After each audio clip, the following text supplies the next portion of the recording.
Christine Jardine, MP, Liberal Democrat Treasury spokesperson. Christine, thank you so much for joining us. I'm sure you're watching the Tories implode this morning, aren't you? What is your personal take on events? My personal take on events is that it's ridiculous it's taken so long. We have a Prime Minister who isn't fit for office. I have seen Conservative grandees, Conservative former ministers agree with that statement.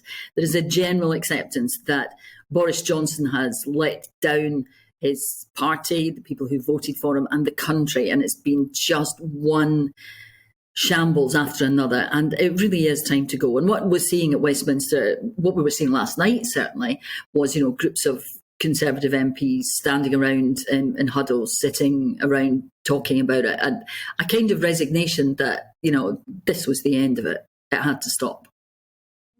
That is true, but it is still the case that Boris Johnson was incredibly popular, and he did win a massive majority, that 80-seat majority. And meanwhile, as it currently stands, I believe that Lib Dems have 14 MPs in Parliament. I mean, it's not like Lib Dems' message is necessarily resonating with people. Well, I think you're misreading the situation completely there. There have been 3 by-elections which we have stood in against the Conservatives, and each time overturned massive majorities because people may have thought that Boris Johnson was going to be a good Prime Minister for them, but they have felt let down by him and a government which is out of touch. Our message is resonating with people across the country now because they see that what they have in Boris Johnson is a Prime Minister who's not fit to govern and a government which is completely out of touch with the issues that they are facing through the cost of living crisis, the inflation, which is getting quite scary, the rate it's getting to.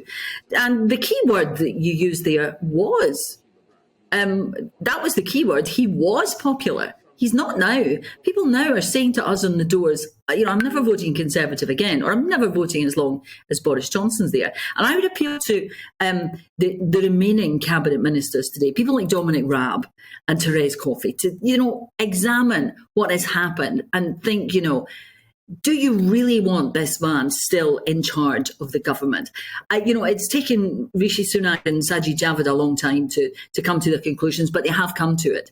And we know that there are a significant number of Conservative MPs who agree with us and with them that he has to go, that the time has come for change. This Conservative government has let the country down. It let down the people who voted for it. Yeah, Christine, it must be a bit of a dilemma, though, presumably, for anybody, for Labour and Liberal Democrats at the moment, because to some extent Boris Johnson has become the focus of all of the scandal recently. Whether you blame him or not, he is going to take the hit on this. And yesterday, with those 2 resignation letters, those 2 cabinet ministers basically gave the public another stick to beat Boris Johnson with.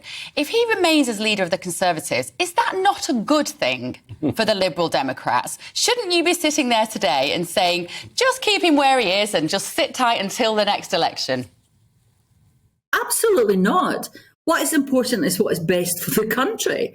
And, I'm appalled by the suggestion that I would want a bad Prime Minister to stay in place because it might be good for my party's ratings. No.